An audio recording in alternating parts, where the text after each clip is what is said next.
اعوذ باللہ من الشیطان الرجیم بسم اللہ الرحمن الرحیم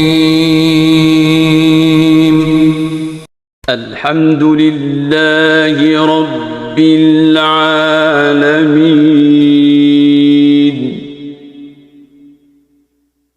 الرحمن الرحیم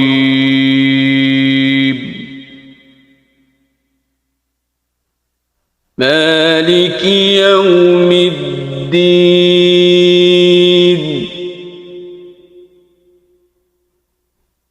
ایاک نعبد و ایاک نستعین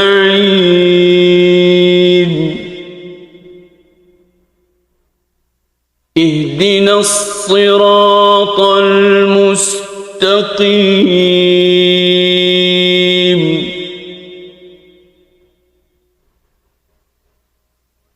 صراط الذين أنعمت عليهم غير المغضوب عليهم ولا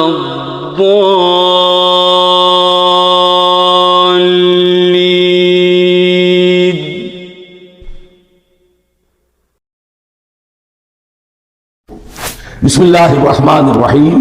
شروع کرتا ہوں میں اللہ کے نام سے جو رحمان اور رحیم ہے۔ اس پر کچھ گفتگو ہو چکی ہے تعارف قرآن کے ضمن میں کہ رحمان اور رحیم دو نام ہیں کہ جو رحمت کے مادے سے نکلتے ہیں۔ رحمان میں اللہ تعالیٰ کی رحمت کا جوش، ہیجانی کیفیت، طوفانی کیفیت، اور رحیم میں اللہ تعالیٰ کی رحمت کا دوام اور تسلسل۔ یہ دونوں کیفیات اللہ کی رحمت میں بیک وقت موجود ہیں، جس کا ہم تصور نہیں کر سکتے۔ ہم سمندر کو دیکھتے ہیں، متلاطم سمندر ہے، اس میں ہیجان ہے، طوفان ہے۔ دریا کو دیکھتے ہیں کہ وہ سکون کے ساتھ چل رہا ہے، خاموشی سے چل رہا ہے، بہہ رہا ہے، بس تسلسل کے ساتھ بہہ رہا ہے۔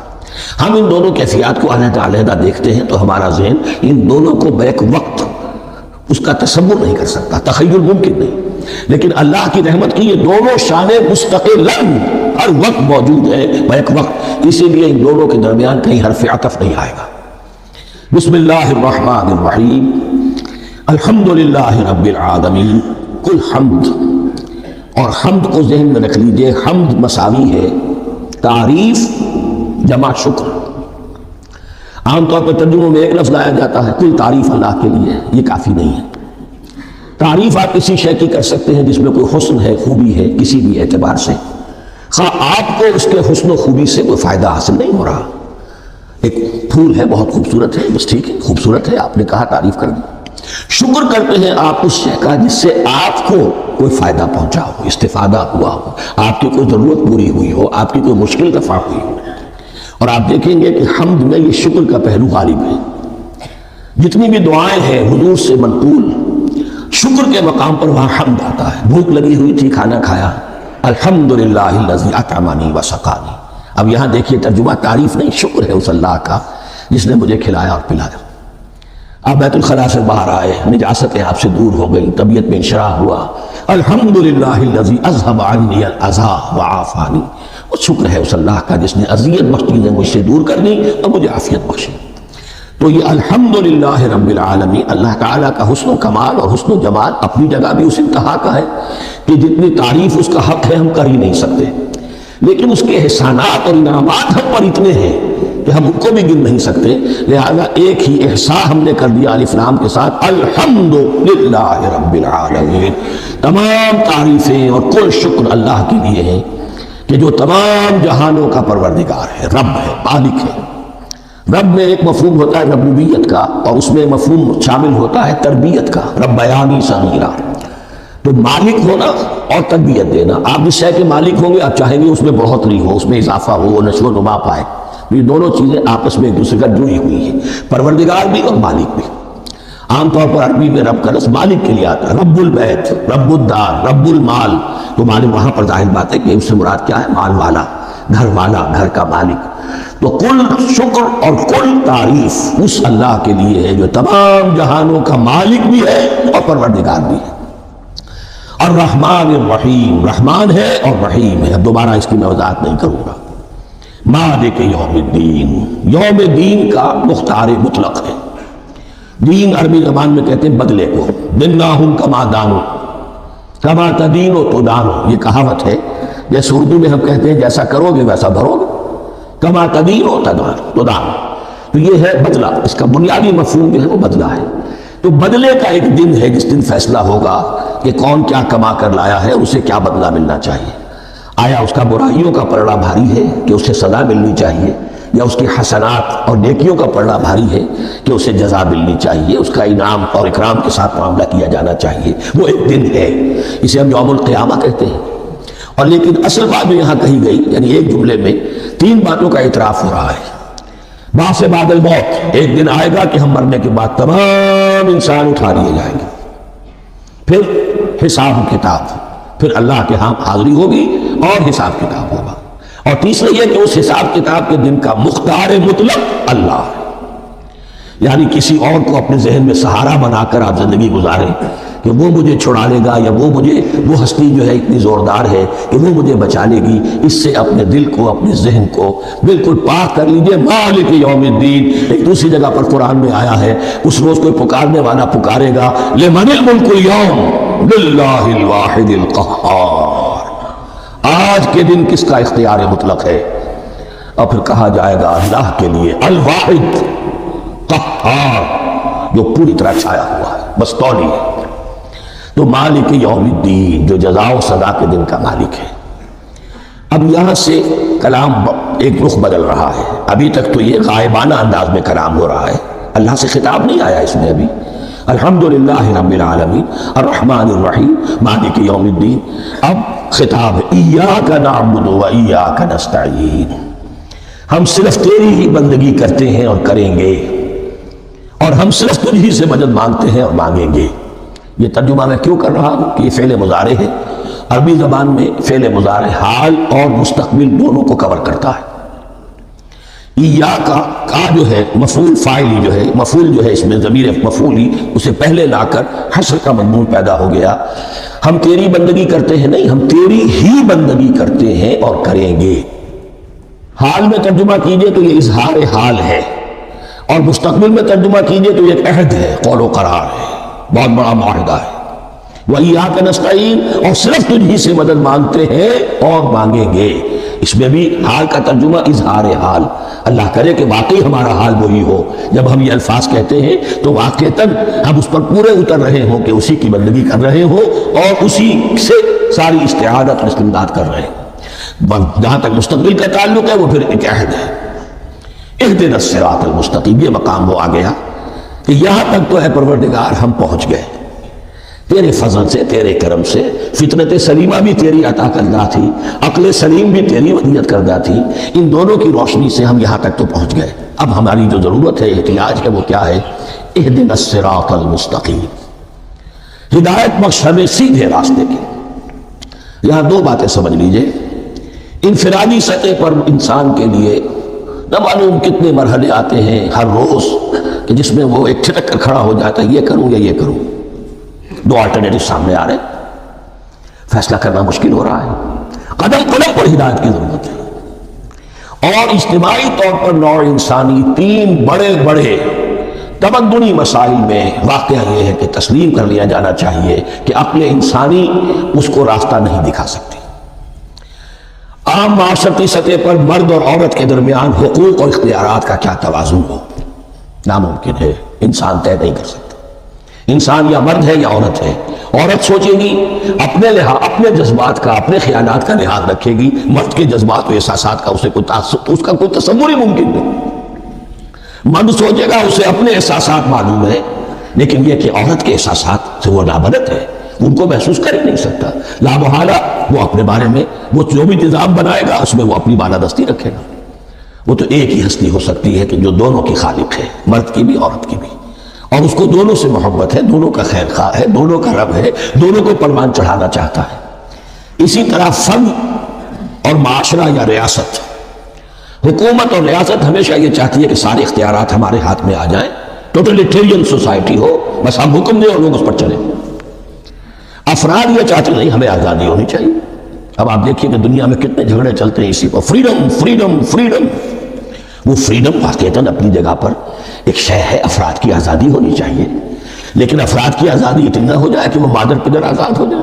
کوئی قانون، کوئی قاعدہ، کوئی اخلاقی، کوئی حدود قیود جو ہے ان کا پابند نہ رہے. تو اب کہاں ہے وہ نقطہ اعتدال کہ جس میں انسان کے انفرادی آزادی، انفرادی اختیار اور ادھر اجتماعی مصلحتیں جو ہیں ان کو بیلنس کیا جا سکے؟ انسان طے نہیں کر سکتا، صرف اللہ ہی اس کے لیے نظام دے سکتا ہے. تیسرا مسئلہ ہے سرمایہ اور محنت، اس میں کیا توازن ہو؟ سرمایہ اور محنت دونوں مل کر کچھ بنا رہے ہیں، کچھ پروڈیوس کر رہے ہیں. اب اس میں نفع جو ہوا ہے اس میں سرمایہ کا کتنا حصہ ہونا چاہیے اور لیبر کا کتنا ہونا چاہیے، کون طے کر سکتا ہے؟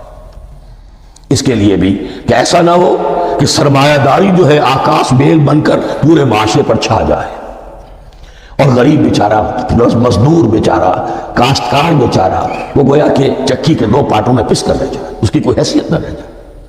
لیکن یہ کہ دوسری طرف اگر یہ کہ مزدور کا جو حق ہے اس سے زیادہ اس کو دے دیا جائے تو سرمایہ جو ہے وہ سکڑ جائے گا، شائی ہو جائے گا، وہ پھر میدان میں نہیں آئے گا. کیا کیا جائے؟ کون سا نقطہ عدل و اعتدال ہے؟ یہ تین مسائل ایسے ہیں. اہدنا الصراط المستقیم. تو یوں سمجھیے کہ ایک جو بنیادی ہدایت تھی، ایک اللہ کو پہچان لینا، یہ جان لینا کہ کل حسن و جمال اور تمام انعام و اکرام کا منبع اس کی ذات ہے، وہ رحمان ہے اور رحیم ہے. اور یہ جان لینا کہ مرنے کے بعد جی اٹھنا ہے، حساب کتاب ہے، فیصلہ ہوگا جزا و سزا کا، اور مختار مطلق اس دن کا اللہ ہے. پھر یہ عہد کر لینا ایاک نعبد و ایاک نستعین. اس کے بعد دعا، پروردگار ہمیں ہدایت پر قائم رکھ، ہماری ہدایت میں اضافہ فرما. اس ہدایت کے لفظ کو سمجھ لیجئے، بنیادی ہدایت، تفصیلی ہدایت، قدم قدم پر ہدایت، ہدایت پر ہدایت. والذین اہتدوا زادہم ہدی. جو لوگ ہدایت کے راستے پر آتے ہیں اللہ ان کی ہدایت میں اضافہ کرتا ہے. تو یہ قدم قدم پر ہمیں ہدایت کی ضرورت ہے اور مرحلہ وار ضرورت ہے. ہدایت اس کو بھی کہتے ہیں کہ کسی نے آپ سے کوئی پتہ پوچھا، آپ نے کہا ادھر جانا، پھر دوسری گلی میں مڑنا، پھر جانا دو تین لائٹیں چلے جانا، پھر مڑنا وغیرہ وغیرہ. یہ بھی ہدایت ہے، نظری طور پر آپ نے بتایا. ایک ہدایت یہ ہوئی کہ بھائی میں چلتا ہوں آپ کے ساتھ، میں آپ کو وہاں تک پہنچا دوں گا تاکہ آپ کو دقت نہ ہو. آپ نے منزل تک پہنچا دیا. ان دونوں کے درمیان، یہ تو میں نے ایک فرد کی مثال دی ہے، اللہ اور بندے کے درمیان نہ معلوم کتنے مراحل ہیں ہدایت کے. تو کسی وقت بھی انسان اپنے آپ کو ہدایت خداوندی سے مستغنا نہیں سمجھ سکتا. اور نہیں تو پروردگار جو ہدایت دی ہے اس کو ہدایت پر قائم رکھ.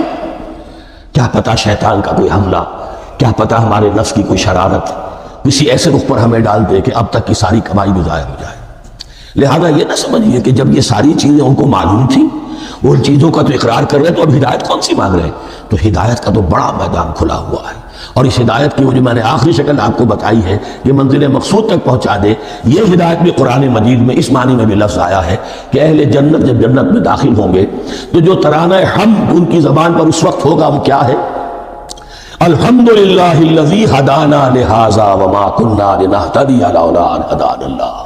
کل شکر اس اللہ کا جس نے ہمیں یہاں تک پہنچا دیا، ہدایت دی یہاں تک پہنچا دیا. اور ہم ہرگز نہ پہنچ پاتے، ہم ہرگز ہدایت یافتہ نہ ہو سکتے اگر اللہ ہی ہمیں ہدایت نہ دیتا. اہدنا الصراط المستقیم، سیدھا راستہ. صراط الذین انعمت علیہم، اب اس کی مزید وضاحت ہے. راستہ اس کا ان لوگوں کا جن پر تیرا انعام ہوا. یہ کون لوگ ہیں؟ اس کی وضاحت آپ کو ملے گی سورہ نساء میں. من یطع اللہ والرسول فاولئک مع الذین انعم اللہ علیہم من النبیین والصدیقین والشہداء والصالحین. 4 طبقات ہیں منعم علیہم جن پر اللہ کا انعام ہوا ہے. چوٹی پر انبیاء کرام، اس کے بعد صدیقین کرام، اس کے بعد شہداء عظام، اس کے بعد عام صالح مسلمان صالح ہو. یہ بیس لائن ہے. اس سے اوپر کا درجہ شہداء کا ہے، اس سے اوپر کا درجہ صدیقین کا ہے، اور پھر اس سے اوپر کا درجہ انبیاء کا ہے. انبیاء میں سے پھر وہ بھی ہوتے ہیں کہ جو اولو العزم میں من الرسل ہیں. لیکن یہ 4 طبقات ہیں، ان کے راستے پر ہمیں چلا. غیر المغضوب علیہم ولا الضالین، جو مغضوب علیہم نہیں ہوئے، جن پر تیرا غضب نہیں ہوا. اور غضب ہوتا ہے ان پر کہ جو ہدایت کے واضح ہونے کے بعد ہدایت کو ترک کر دے. وہ ہے مغضوب علیہم، جنہیں ہدایت مل گئی ہو، ہدایت کو پہچان لیا ہو، پھر اپنی شرارت نفس کی وجہ سے، اپنی نفسانیت کی وجہ سے، اپنے تکبر کی وجہ سے، اپنے حسد کی وجہ سے وہ اس حق کو رد کر دے، اس کو ترک کر دے، ان پر اللہ کا غضب آتا ہے۔ اور اس میں اس کی بہت بڑی مثال تاریخ کے اعتبار سے یہودی ہیں۔ اللہ نے انہیں ہدایت دی، کتابیں عطا کی، تورات، انجیل، زبور، سینکڑوں نبی ان میں مبعوث کیے، 1400 برس تک نبوت کا تار ٹوٹا ہی نہیں، مسلسل۔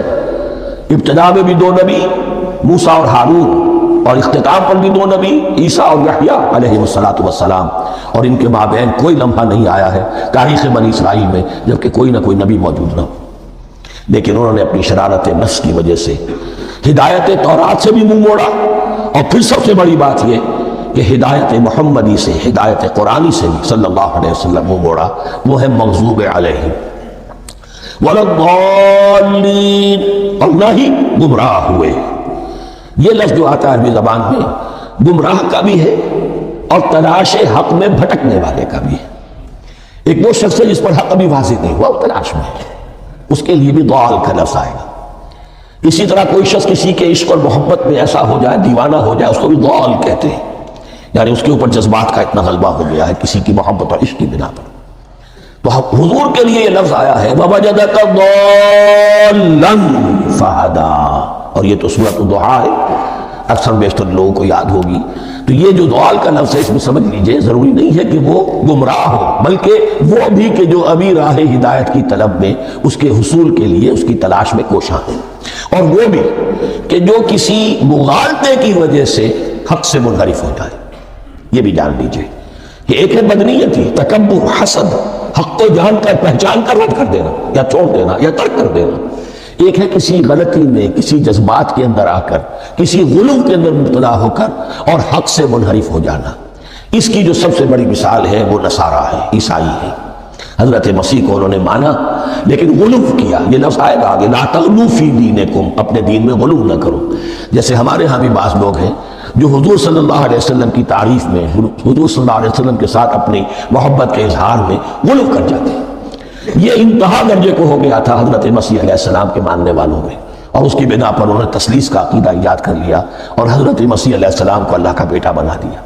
تو اس کی سب سے بڑی مثال ضالین کی اس اعتبار سے کہ ہدایت پانے کے بعد کسی بدنیتی سے نہیں بلکہ کسی اچھے جذبے میں غلو کی وجہ سے، رسول سے محبت کرنا تو اچھا جذبہ ہے لیکن یہ محبت بھی ایک حد میں رہنی چاہیے۔ غلو کرے گی تو ظاہر بات ہے کہ اس کے بعد وہ گمراہی کی طرف لے جائے گی۔